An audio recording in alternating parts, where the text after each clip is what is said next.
welcome to the GSMC Book Review Podcast, brought to you by the GSMC Podcast Network. I am your host, Sarah. Delighted to be with you for another week, another author interview. Hope you are having a great Tuesday so far. As we get started, I want to remind you to please like, follow, and subscribe on whatever platform you're either listening to or watching this episode on.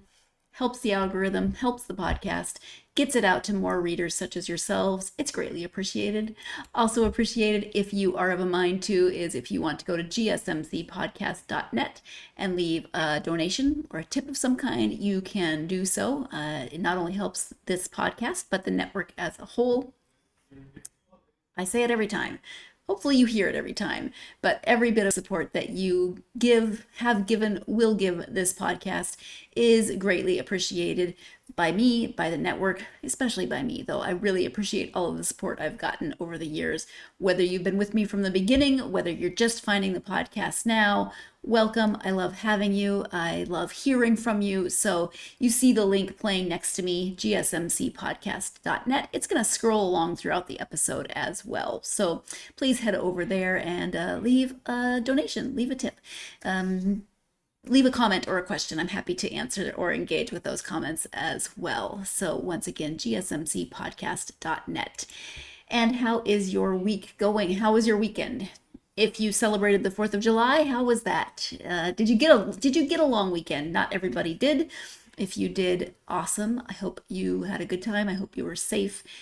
There's crazy things going on everywhere in the world. So wherever you are, I hope that you are safe. And Portugal, of course, does not celebrate the 4th of July. It is an American holiday, but hubby and I decided that we would take some time off anyway. So we had our first days off in too long to count, and it was glorious. It was lovely. I didn't do anything one whole day. That's not true. I did plenty of things. I took care of the dogs. I took them outside. I took them for their walk. I actually got some housework done, but there was a period of time when I just sort of stared off into space and zoned out. It was amazing. I loved it so much. But that was really nice. But as you know, probably it is a little hard to get back into the swing of things on a Monday after a long weekend. So yesterday was a good day, but a bit of a challenge. I woke up. No, actually yesterday was okay. But today, for some reason, I woke up just groggy as heck. I could not get my poop in a group. Why you would want it in a group, I don't know. Guess it's better than scattered everywhere, but it's more polite than saying the other phrase. I could not get my stuff together this morning. I just could not wake up. Thank goodness for a cup of coffee before my first classes, because I was definitely having trouble. And my first class was with a very sweet, very hilarious 7-year-old who told me that his new name is Fart Donkey Stupid. Where do they come up with this stuff? Yeah, and some teachers can probably keep their face much more expressionless than I. He said Fart Donkey Stupid, and I almost spit my coffee all over my computer screen. I teach online, and I laughed, and yeah, it was there's your hopefully your laugh for the day as well. But just picture a very precocious 7-year-old saying that. And I teach English as a foreign language, so English is not even his first language, but he speaks it amazingly well. As a second, I think it's only his second, but maybe not, but as a second language, and also as a 7-year-old, he's got an amazing vocabulary. Good for this kid. At any rate, that was how my morning started. Fart Donkey Stupid and almost spitting coffee on my screen. But let's talk about why we're here, which is an author interview. I am interviewing an author I have not spoken to before. His name is Bob Johnson, and he writes short stories. So let me go ahead and bring up the book so that you can see it. There is the book. There is Bob's author picture and the description of the book, The Continental Divide. A country woman makes a Sophie's choice regarding her family's survival. A small-town marshal hunts his own son for murder. A former football hero must face his role in a brutal locker room ritual. Ferocious and real, the 14 tales in Bob Johnson's blistering debut, The Continental Divide, explore the undertow of violence and sin along the St.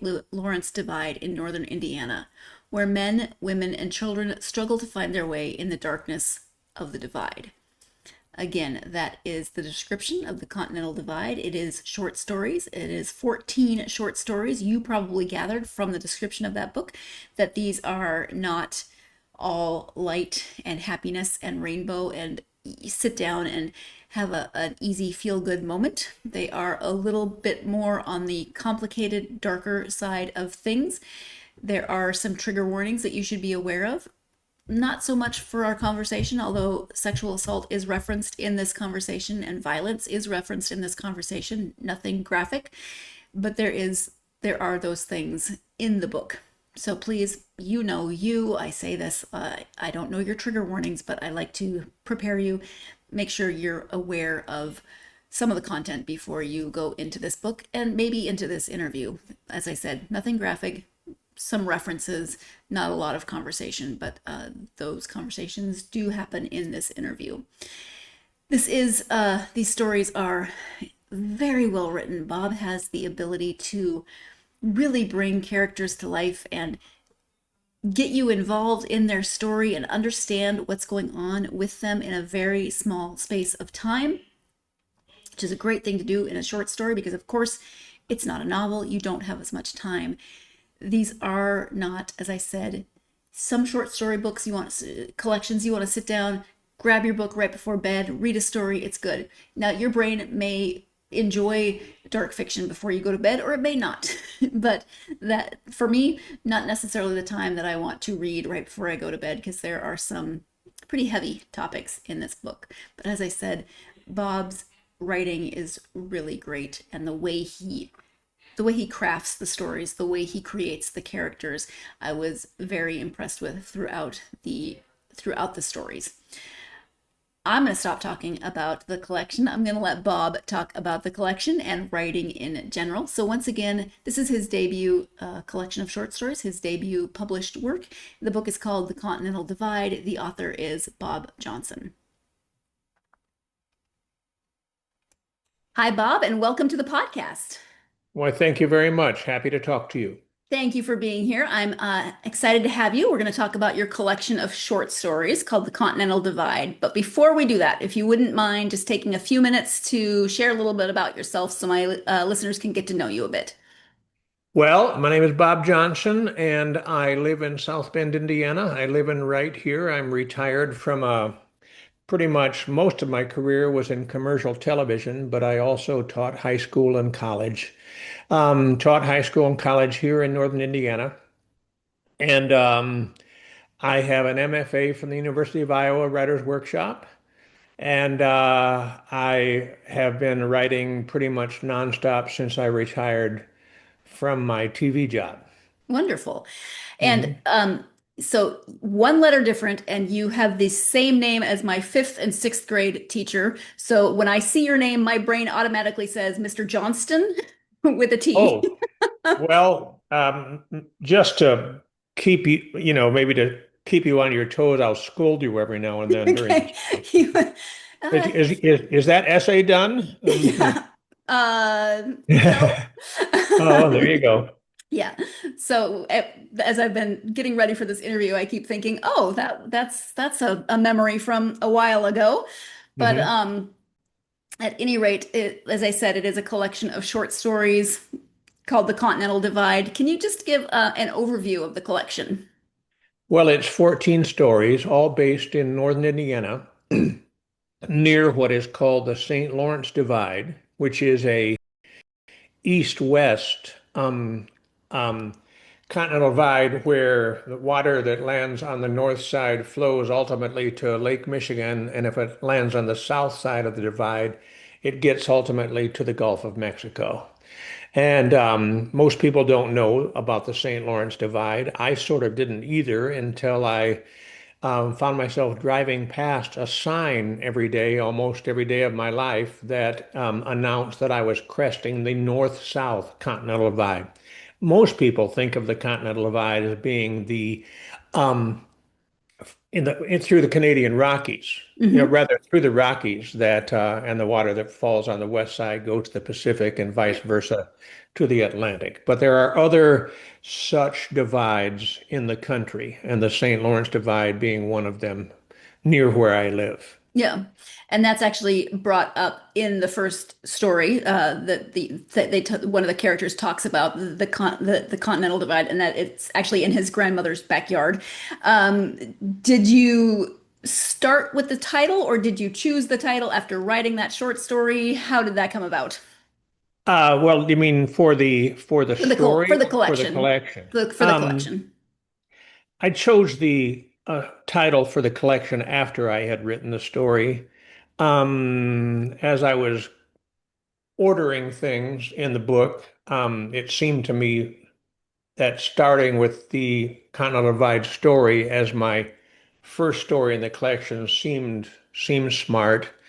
And I didn't exactly know why, except as I think about it, as I ponder these decisions that maybe I make sort of unconsciously, it seemed to me that my stories are all about the divides between people, be they Mhm. gender divides or religious divides, or the divides between life and death, or between sin and redemption, men and women, that sort of thing.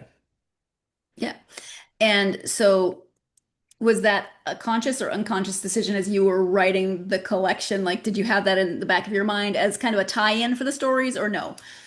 No, I write what I write, and then sort of afterwards, when it comes to thinking about themes and the like, those insights come to me after the fact. Oh, I wrote about this. Oh, I wrote about that. And I don't I don't have themes like that in mind before the fact. I just sit down with interesting characters and a situation in mind and just take off Right. and go where they take me. Sure. But everything kind of being in the same area, did that also come about as happenstance, or did you decide to set all the stories in the same area? Oh no, that came about with a plan in mind, although at the time I didn't know I was writing a collection. I was just writing individual stories. But I grew up in Middlebury, Indiana, which is close to where I live now, and it Hmm. was actually named for Middlebury, Vermont, which is where Breadloaf is. And so most of my stories happen in this mythical, fictional town of Mount Moriah, Indiana, Hmm. which is patterned in some respects after my birth home, my of Middlebury, Indiana. Yeah. Although there are many things that happen in the collection that never happened in my actual Middlebury life. I didn't have that much murder and I hope and not. decadence in my growing up. Yeah. But when I think about the politics and the views on race and that sort of thing when I was a little boy. And as that stuff sort of percolated in my consciousness, there are some ways that it's like my growing up. But as you say, you hope that my life didn't include so much, you know, Right. disastrous encounters between people. Yeah, so if this book is autobiographical, then yikes.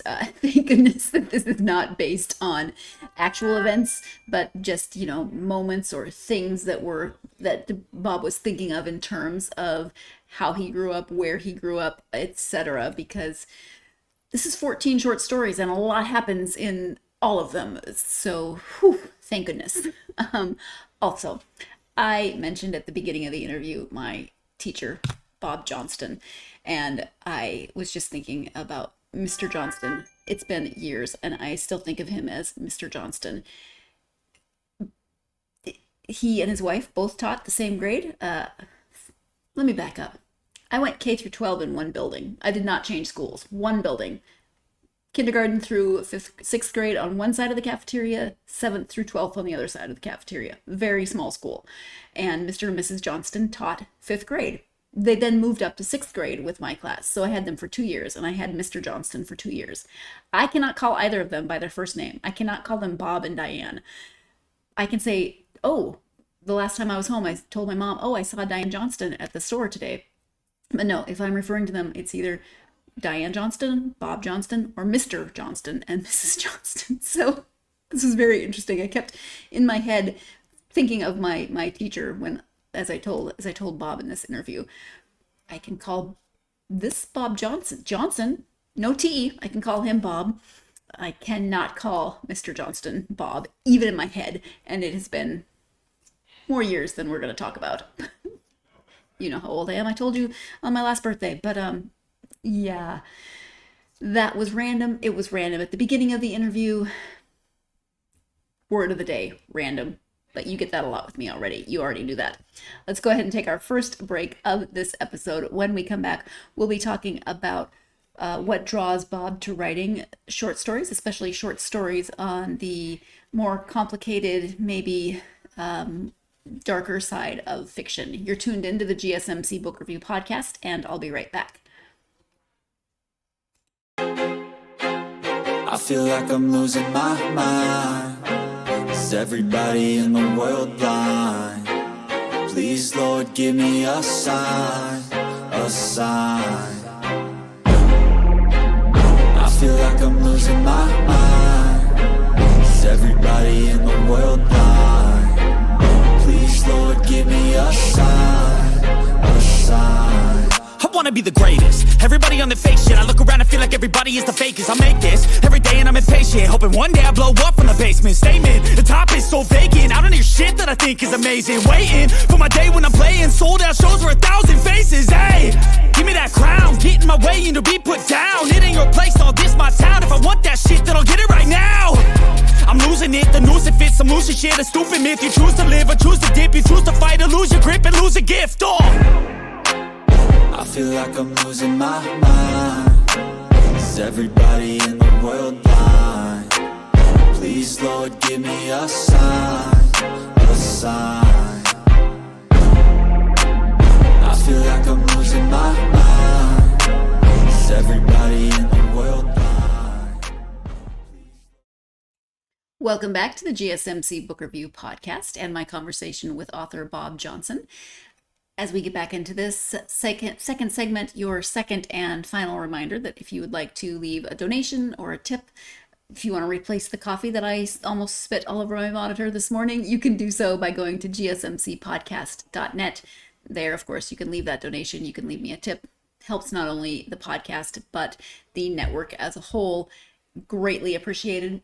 All support, greatly appreciated. That was a very backwards sentence, but every bit of support that you have given and continue to give this podcast, very much appreciated. I say thank you from the bottom of my heart, and gsmcpodcast.net. Before the break, Bob was talking about some of his inspiration for the collection of short stories that we are talking about. Let's go ahead and return to the conversation with Bob.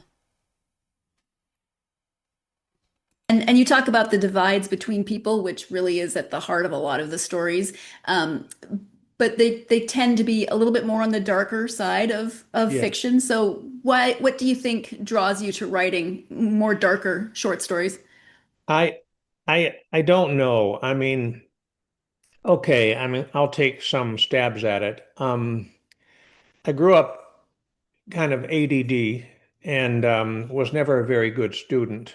And there was a lot of, and my parents and my teachers were always disappointed in me because they knew that I was smart, but I never got the grades. And back then, of course, there was no such thing as ADD. You were just lazy. Right. And so I had a lot of frustration and a lot of shame and unhappiness when I was a little boy. And I suppose that had something to do with it. I have here with me a book that I bought in my early 20s, and it's one of these books with blank pages. Mhm. And this book is where I wrote my first stories. I was around 23 or 24. Actually, I had written stories before that in junior high, but very few. This book was kind of the first time, and that's the stories that came out of me. I've always been inclined to write about people in in desperate situations and perilous, either physically or emotionally perilous situations. And as they work their way out of it, they make a gesture that changes them forever. I've always been drawn to writing those kinds of stories, and I've always been drawn to reading them too. Hmm. There's a favorite story of mine by Frank O'Connor, an Irish writer, called Guests of the Nation, where a couple of young Irish Republican Army soldiers during the Troubles in Northern Hmm. Ireland capture a couple of British soldiers and they hold them for a long time. And during the time that they hold them, they become friends of sorts because, of course, they have a common language and they common this and common that and Right. history and literature and music and the like. And they become friends of sorts. But in time, the Irish Republican Army soldiers, especially a man, the narrator protagonist's name is Napoleon, rather. Um, they receive orders from on high that they have to execute these guys. Mm. And so, after much gnashing of teeth and unhappiness, they carry out the orders. And at the end of the story, Napoleon says something like, he came back and there was an old woman who had also befriended the British guys. And she said, I know what you did. I saw what you did. I heard what you did. And he goes out, she begins to pray, and he goes out and in the night and looks at the sky. And he says something like, and nothing was ever the same for me again. And that's the last line of the story, something like that. I'm paraphrasing. Yeah. And I like to write stories about people in those kind of desperate situations who make a gesture and for whom afterwards life is never ever the same. And I think that's true of almost all short stories in one sense or another. There's a climax, there's an epiphany of sorts. I would say I'm more inclined to write stories about people in truly desperate moments. Um, if you read the collection, you'll know that one of the stories, Blue Moon, is about a former football hero who, when he was young, was hazed in a locker room ritual where he was actually um, physically, sexually assaulted by his teammates. And if you grew up in the Midwest, if you grew up in America, stories like that happen once a year or so in our country. And you Hmm. always kind of wonder, well, what in the world is going on that big, strapping 17-year-old boys would abuse the weaker among them? And why would it be a sexual abuse? Why? And so I wrote a story about that character. And later, as he becomes team captain, he is required to carry out one of those sexual assaults on one of his younger teammates. And then he has to live with that guilt and knowledge that he did it too, later in his life as he tries to put his life on track. Yeah. And I find myself writing about situations like that. I don't really know why, but I do know this, that sometimes my younger sister Beth will read one of my stories and she'll say, "What's wrong with you?" So that's all I can say. Yeah. Yeah. I mean, when you read it as a collection, I kind of think, your brain seems like a very interesting place. Hopefully it's not that dark in there all the time. In terms of the stories, let me try to get my brain back on track. In terms of the stories themselves, is there, you just mentioned Blue Moon, but are there one or two that really stand out for you that maybe, well, I'll just leave it at that. One or two that stand out for you that you want to mention specifically? Well, the opening story, The Continental Divide, is the one that it was named Story of the Year for the Hudson Review, so I Congratulations. appreciate that. Yeah. The um, the last story in the collection, The Devil's Age, I have a particular affection for. Um, Blue Moon, yeah, that was a difficult story to write because obviously I am making a character who is a a rapist. In the literal sense of the word, I'm making him sympathetic, which was, difficult. Hmm. Um, in my story, Tell Me About Bobby Kennedy, um, I write about a man who belongs to a golf club, and an old man cleans his shoes at the end of his round. And I don't mention that the old man is a black man.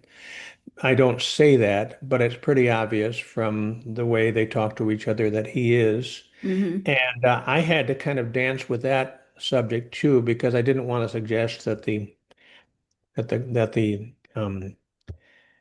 locker room staff is staffed by black people necessarily, or anyway, exclusively so. But I grew up playing golf, and I occasionally would be invited to exclusive country clubs to play golf. And so often the locker room staff is that way. And so I had to kind of touch on it, but it's obviously a difficult dance for a writer in this day and age to go there.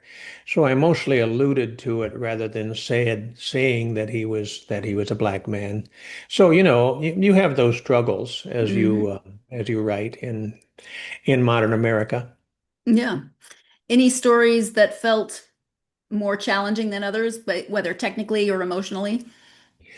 I would say that each of them was in its own way challenging, both technically and emotionally. I mean, I sometimes I knew my characters better than others, although I came to know my characters pretty well in every case. Writing for me is technically always difficult. Mm.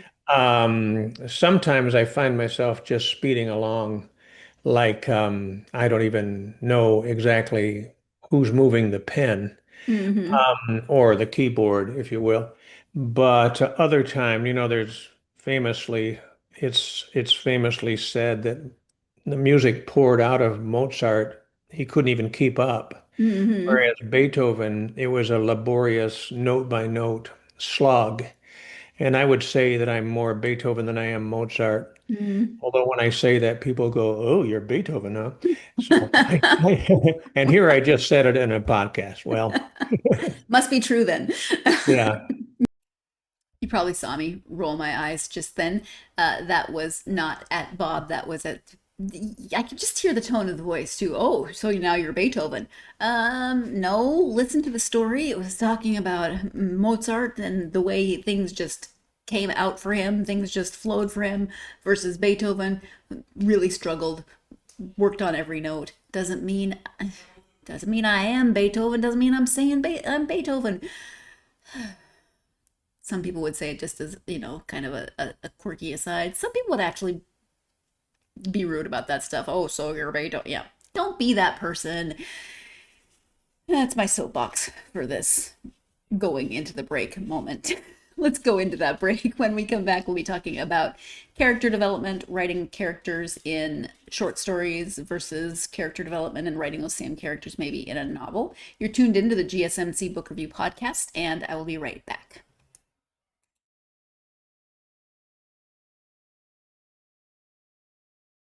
For the best and latest podcasts available anywhere, go to the podcast app on your cell phone and type in GSMC to access free content-rich podcasts on health and wellness, book reviews, sports, entertainment, relationships, social media, movies, technology, finance, and even weird news. Subscribe and download the GSMC Podcast Network's family of shows, available everywhere podcasts are found. Welcome back to the GSMC Book Review Podcast and my conversation with Bob Johnson. We're talking about his collection of short stories, The Continental Divide. Before the break, he was talking about the process of writing and how it can be difficult, and sometimes it can feel less difficult. It just depends on the day and the process and the words and all those different factors. Let's go ahead and return to the conversation with Bob. You mentioned characters, and short stories are always interesting because, of course, they're much more encapsulated than if you're writing a novel. So you have to Yes. to know your characters more quickly. So when you sit down to write a story, do you have that character really firmly in mind, or do you kind of let them evolve as you write?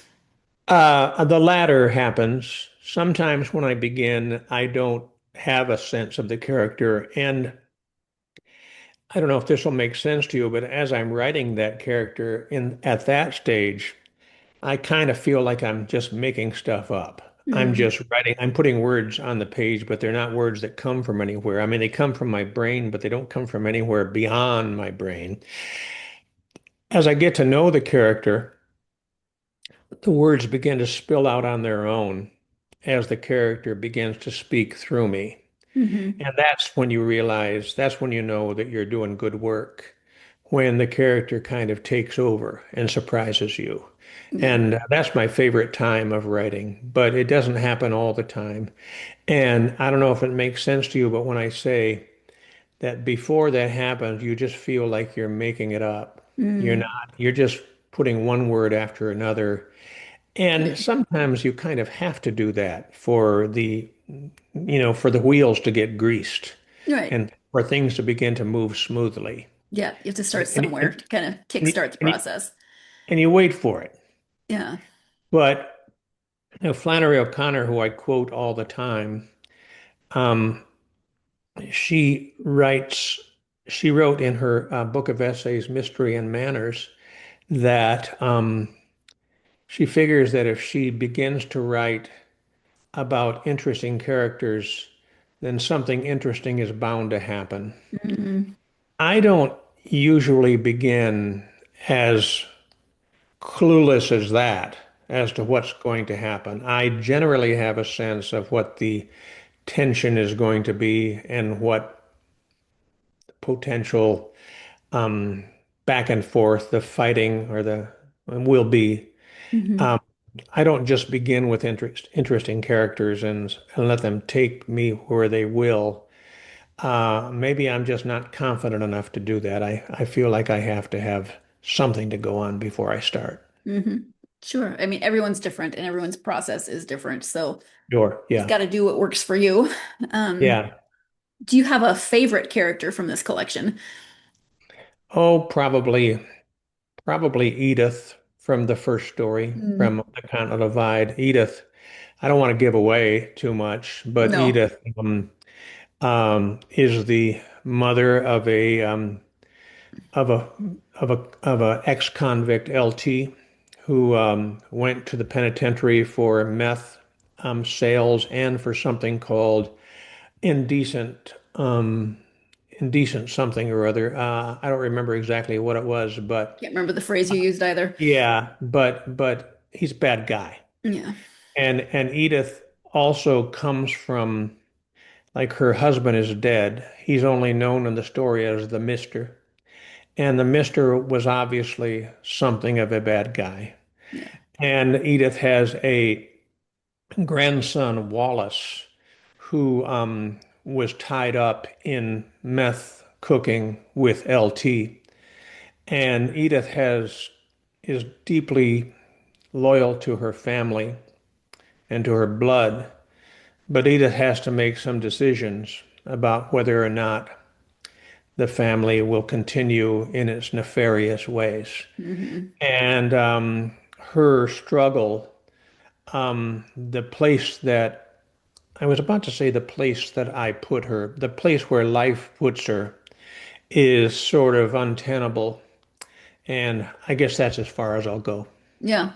Yeah. Mhm. We don't, again, not giving anything away, but we don't fully get resolution in that story. It's kind of a, you you figure out maybe what happens at the end of that one, Yeah, which way she'll go. Yeah. yeah.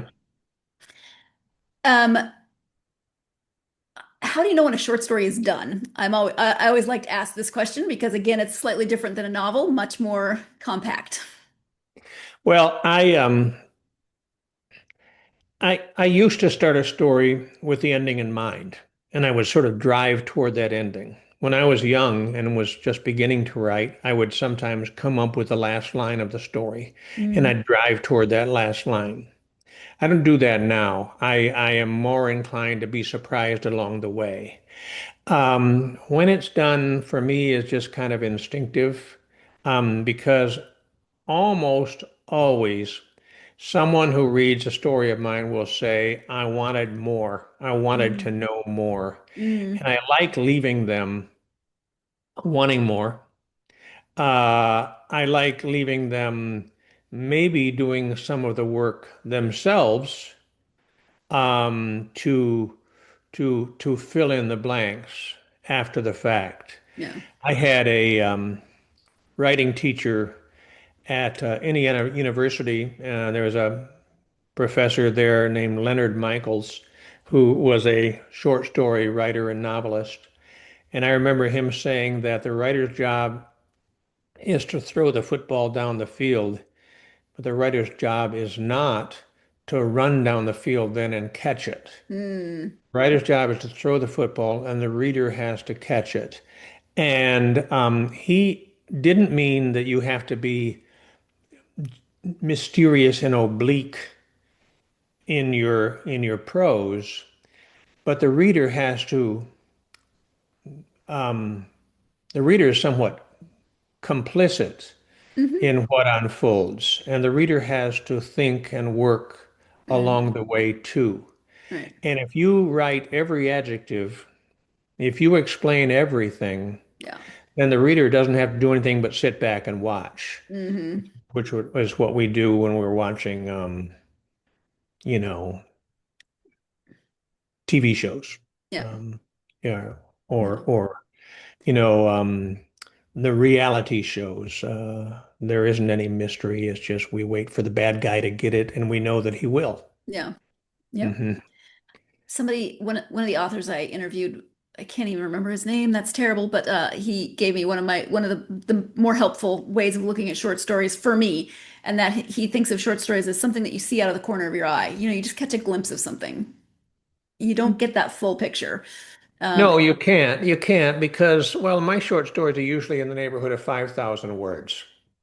And it's fun. It's fun. And it's sort of a mysterious process too, to leave, to know what to leave unsaid and to know what to say. mhm. And I'm inclined to, I'm very selective, although again, it's sort of an instinctive thing as to what to leave unsaid and what to say. Yeah. Um, I'm currently working on a novel, and a novel is, of course, you have a whole lot more. You're Yeah. attempting to build a universe. And in that regard, you can go off into secondary characters' backstories and Hmm. make them flesh and blood. You can make your own characters' backstories not have anything to do really with perhaps the novel's climactic moments, although if your reader comes to know your character very, very well, then those climactic moments will have more meaning, it seems to me, even if you don't necessarily tie, oh, well, his mother was cruel to him when he was 7, and therefore, you'd make some kind of mathematical connection. It's not like that necessarily, but there is this broad sense of who this person is. I think in short stories, it's more accomplished by what a teacher one time referred to in one of my breadloaf workshops as brushstrokes. Mm-hmm. You hope to include the right brushstrokes that tell the reader enough, that the reader can draw his or her own conclusions. Yeah. You like that image of the brush strokes rather than maybe all the minute detail of characters or story or whatever it is that you're trying to tell. You have to let the reader have some agency. They have to be able to fill in some of those blanks. They're going to anyway, so there's no need to give them every minute detail. You know me, if you've listened for any or watched for any length of time, you know that I love a good, incredibly detailed epilogue, but I also don't want every detail of everything filled in.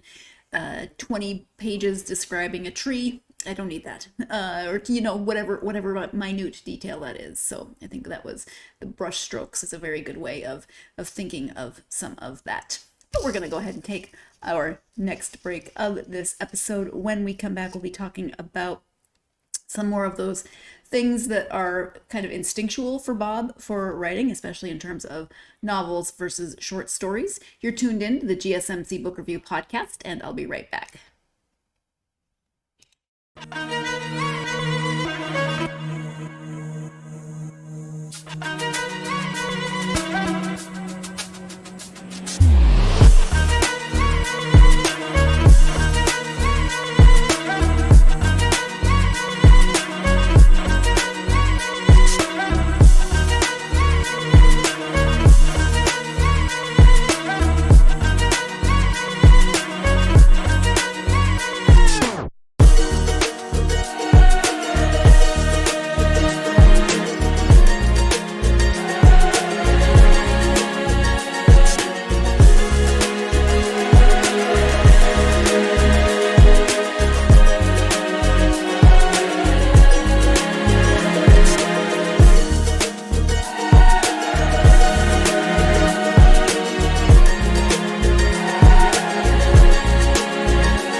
Welcome back to the GSMC Book Review Podcast and my conversation with author Bob Johnson. We are talking about his short story collection, The Continental Divide. And before the break, he was giving that example of brush strokes versus more minute detail in terms of writing and how his own writing process works, kind of what's instinctual, what's not, etc. Let's return to that conversation with Bob now.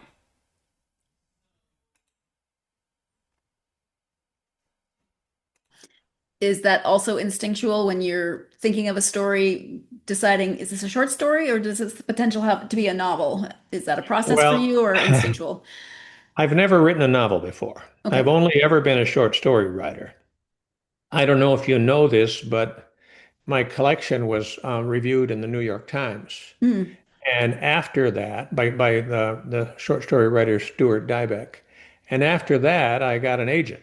And the agent is we've just landed an audiobook deal, which I'm very happy about. That's exciting, yeah. I'm actually just finished choosing the professional voice for it, and he's peddling it elsewhere. But he wants a novel, naturally, because agents want novels. And so now I'm writing a novel for the first time. Okay. Is that exciting or scary or both? Well, it's both. I don't know if you are acquainted with the term pantser versus a plotter. Yep. In short stories, I'm a pantser. That is, I write by the seat of my pants. Yep. And I discover where the story is going to take me. I discover that in novels, you have to be more of a plotter because otherwise you'll be 50 pages in and you'll find yourself wandering around saying, where do I go now? Yeah. So I'm reading books now on plotting and structure and the like. Okay. And the books are all very interesting and they're kind of formulaic and didactic and I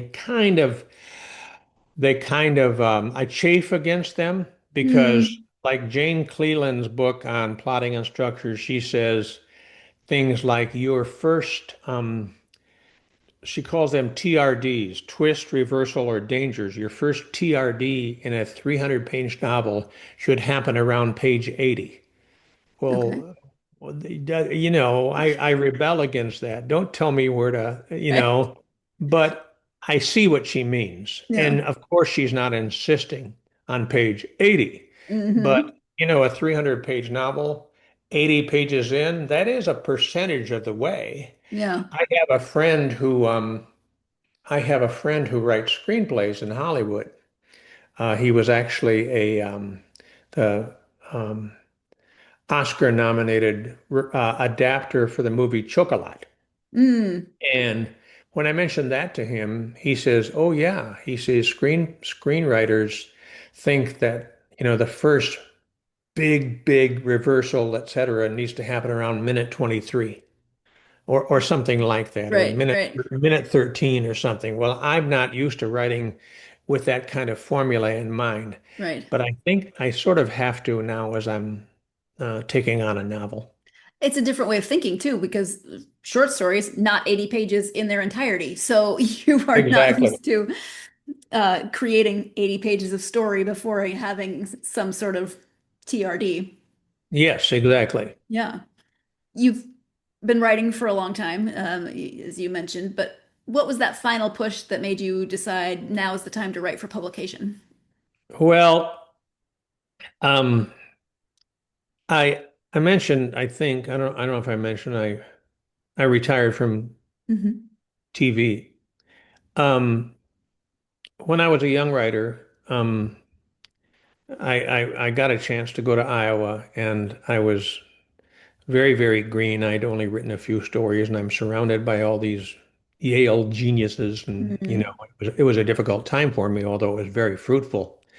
And and then when I graduated from Iowa, I immediately got a job in Cedar Rapids Television, which is near Iowa City, because my first wife and I had a baby on the way, and I needed work. And I more or less put my writing pen down and didn't pick it up again until I retired at 62. Mm. So we're talking about a 30-year stretch of time where I wrote almost not at all. Well, And my wife and I would often go out on New Year's Eve, and she'd say, what are your resolutions this year?" And I'd say, "Well, I want to write again." And but as I mentioned before, I was kind of ADD and working in a very challenging job in television. Um, the only way I would ever write is if I'd get up at 5 a.m. and write before I went into work, but I couldn't multitask that way. yeah. And so I really, when I put my pen down, I put it down. But that monkey was always on my back and said, you have to write, you have to write. So when I retired from TV at 62, I began to write again, and that's when the publications began to happen. So this is a lesson for anybody listening to this: it's never too late. Yeah. You must not think that, because you didn't do it at 30, you missed your chance. Yeah. It's just not true. Yeah. Which is a lovely segue into my follow-up question of advice for people who want to write, which I think you just gave a very good piece of advice. Anything else you would tell aspiring authors? Well, I tell people this, people that are beginning to write, maybe going to workshops, maybe Mm. going to seminars and the like, maybe beginning to test their writing, give it to other people Yeah. to read and offer their insights. I always tell people this, that you have to go into it with a mix of humility and arrogance, because arrogance, when I say arrogance, which is an ugly word, I mean, maybe I should just say confidence. Mm. Because when I was at Iowa, and I told you I was very green, I nevertheless believed I belonged there. I Mm. believe I believed that my work would hold up. Hmm. And so even though I was scared, I was anxious, I was agitated when it was my day for a story in a Hmm. workshop, um, I nevertheless was never all that hurt or destroyed by criticism, because I believed that I had something, you Hmm. know. So that was the arrogance part, the confidence part. But the humility part is the other flip side of that, and that is always be willing to listen to Mm. criticism, always be willing to change and adapt and edit, to murder your favorite child in a Mm. story, to cut that to cut that character out, Yeah. excuse me, or to cut that moment out. Have humility too. And if you can find the proper mix of that, then you'll be okay. If you're going to seminars, if you're going to workshops, if you're beginning to share your writing, something in you is saying, you've got something. Let's do it more, you know. Mm. So bring the arrogance and the humility along with it, and you'll be okay. Thank you.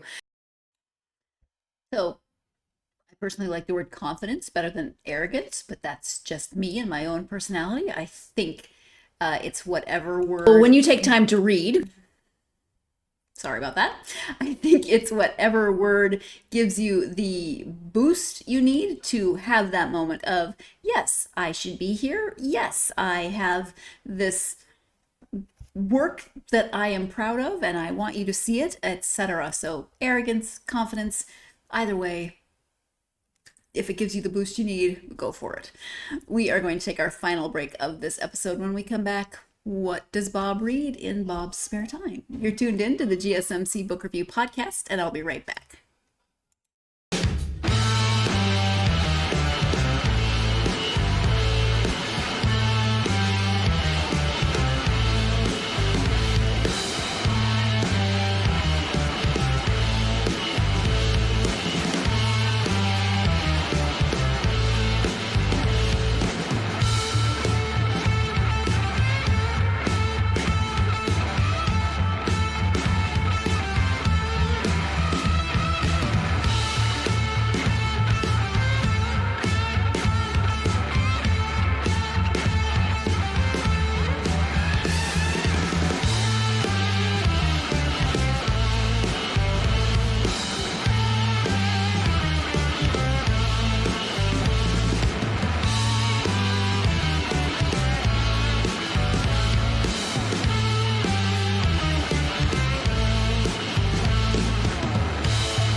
Welcome back to the GSMC Book Review Podcast and the conclusion of my conversation with author Bob Johnson. Before the break, we were talking about opposite sides of the same coin, that being arrogance and or confidence, whichever word you like better, and humility, and how those two things can work together to help writers in this case, but really anyone in certain situations of learning and growing and honing their craft. Let's go ahead and return to the conversation with Bob. When you take time to read, just for you, not for research or anything else, go to authors and genres.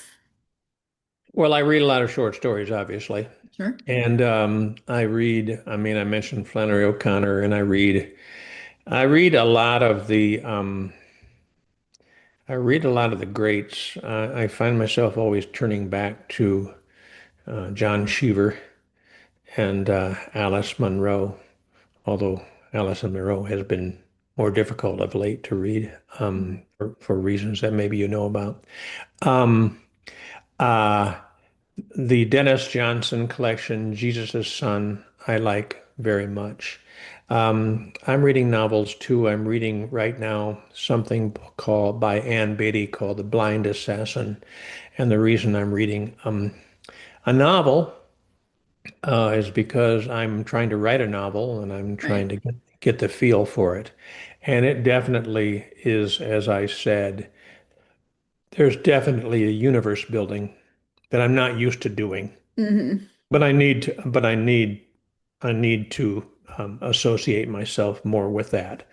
And the novel that I'm writing is very much trying to build a universe, not around the small town of Mount Moriah, which is the town in my collection, but again around a small town in northern Indiana, and its characters and its people and its history and its sins and its crimes and what's hidden.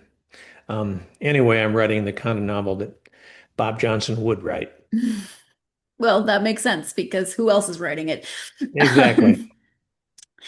You just made me think about differences between short stories and novels.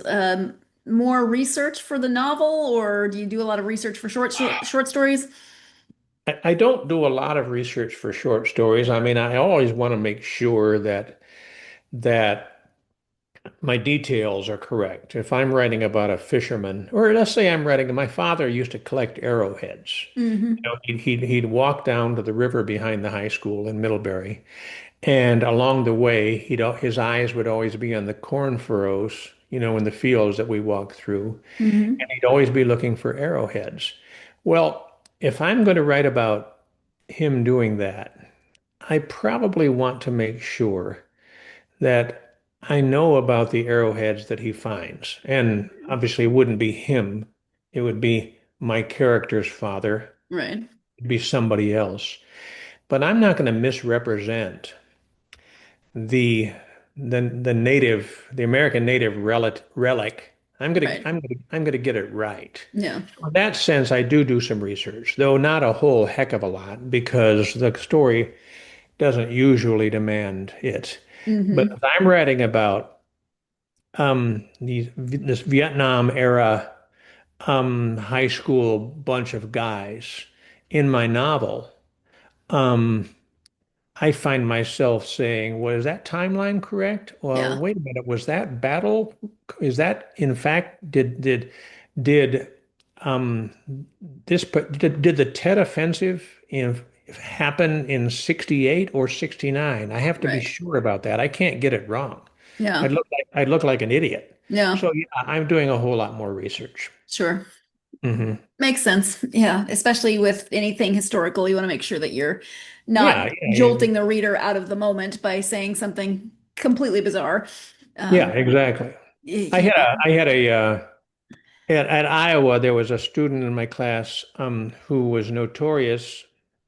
I shouldn't use notorious. He was well known, and it was a good critical eye to bring. But he would bring that critical eye to every short story, and he was famous for it. Like someone was describing a tennis game, and his criticism that day for that story was all the way that the writer got the tennis game wrong. The scoring, the out of bounds lines, the net, everything, and stuff you wouldn't even think about. Right. But I absolutely believe in that guy. You got to get it all right, every word. Yeah. And yeah, or you'll be exposed. You'll be exposed for just making it up. Yeah. That Mhm. he'd be a hard guy, a hard person to have a regular conversation with, though, maybe. He was a great guy otherwise. Yeah, yeah, yeah. But an interesting brain if he can like know all of those Sure. facts just off the top of his head. Yeah. Yeah. If people want to know more about the collection and then the novel when that makes its appearance, do you have a website and any Yes, social media that you're active on? BobJohnsonWriter.com, BobJohnsonWriter.com, and I invite people to when they go there to sign up for my newsletter. I write a Mhm. monthly newsletter when I talk about the writing of my novel. I talk about my collection. I talk about other things writer-ish, and some things that aren't writer-ish. I talk about the musings of my fevered brain. Uh, Hmm. you perhaps get to know Bob Johnson a little better.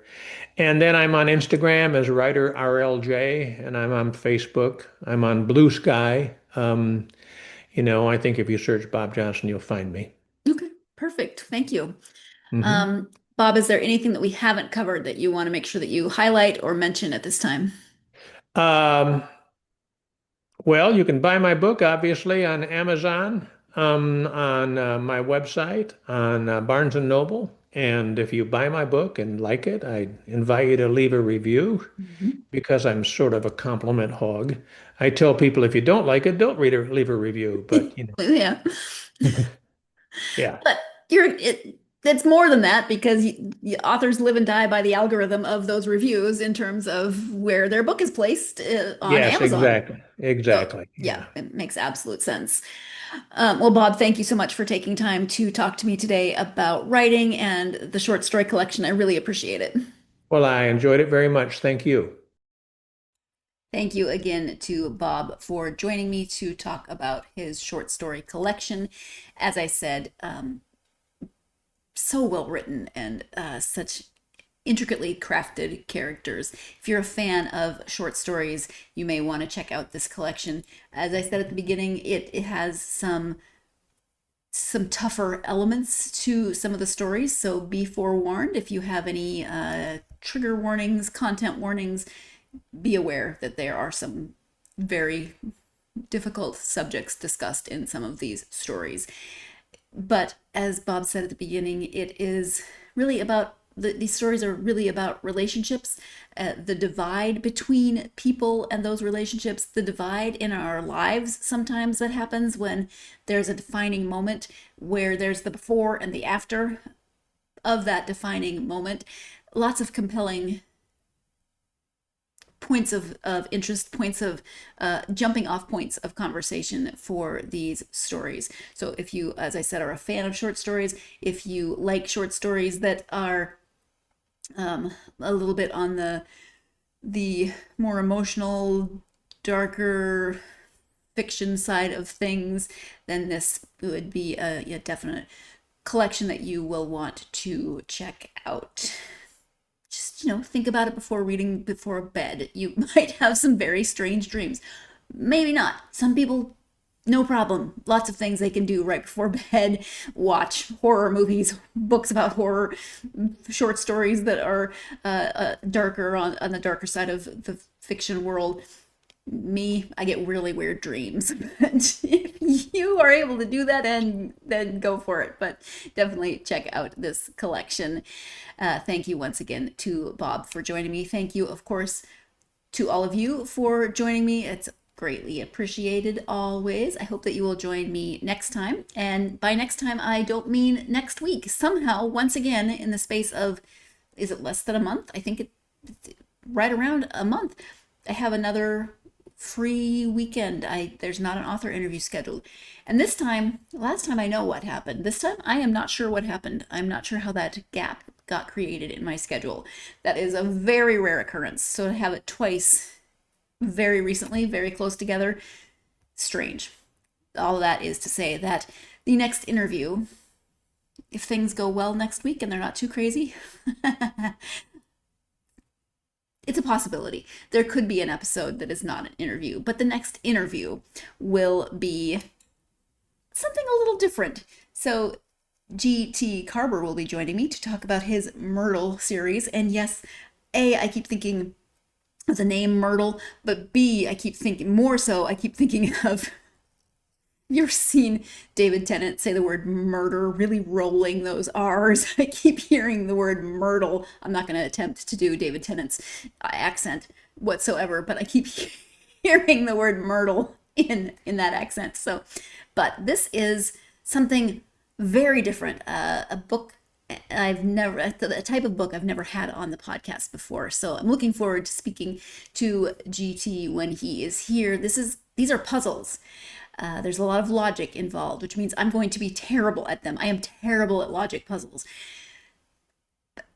I'm going to see how I do with these puzzles, but regardless of how I do, I am looking forward to speaking to the author about creating the puzzles, creating the book, why the series came into existence, etc., etc. So please join me for that conversation, not next week, but the week after.